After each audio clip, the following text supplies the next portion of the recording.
રાજકોટના ઇન્ટરનેશનલ એરપોર્ટના નવા ટર્મિનલના ઉદ્ઘાટનનું કાઉન્ટડાઉન શરૂ થઈ ગયું છે. આ ઉદ્ઘાટન માટે એરપોર્ટ ઓથોરિટીના ચેરમેન પણ આવી રહ્યા છે.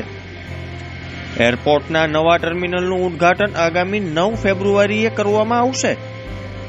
ત્યારે આ લોન્ચિંગ પહેલા 4 ફેબ્રુઆરીએ નવચંડી યજ્ઞનું આયોજન કરવામાં આવ્યું છે.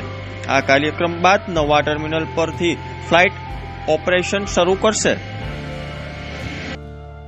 રાજકોટ ઇન્ટરનેશનલ એરપોર્ટનું નવું ટર્મિનલ 326 કરોડ રૂપિયાના ખર્ચે બનવામાં આવ્યું છે.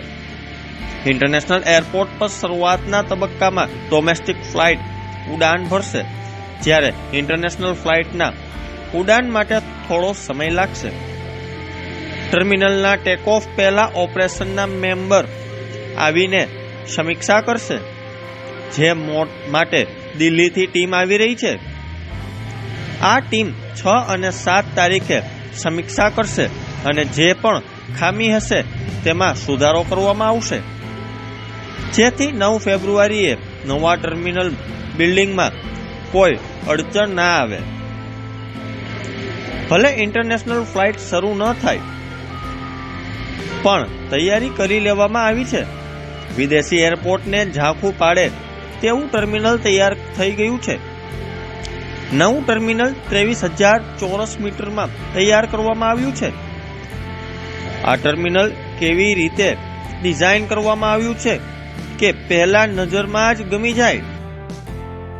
આ ટર્મિનલ સ્લંગ air traffic control tower, 4 aerobridges, 14 aircraft park થઈ શકે તેવું એપ્રન વગેરે છે.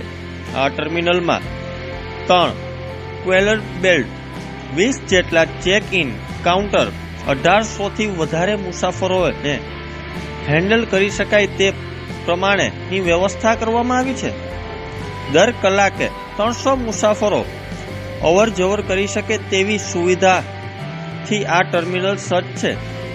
આ ટર્મિનલમાં સૌરાષ્ટ્રની સંસ્કૃતિ અને વારસાનો સમન્વય ખૂબ જ કલાત્મક રીતે કંટાળવામાં આવ્યો છે. આ ટર્મિનલમાં રણજીત વિલાસ પેલેસની કલાકૃતિ આધારિત ઇન્ટિરિયર કરવામાં આવ્યું છે. આ ટર્મિનલમાં પ્રવેશ કરો એટલે તમને સૌરાષ્ટ્રના ભાતીગળ ગરબાની ઝલક જોવા મળશે. ત્યારે બસ એ વાતની છે આ ટર્મિનલનું ઉદ્ઘાટન ક્યારે થશે અને રાજકોટની ધરતી પર ઇન્ટરનેશનલ ફ્લાઇટ ક્યારે ઉડશે.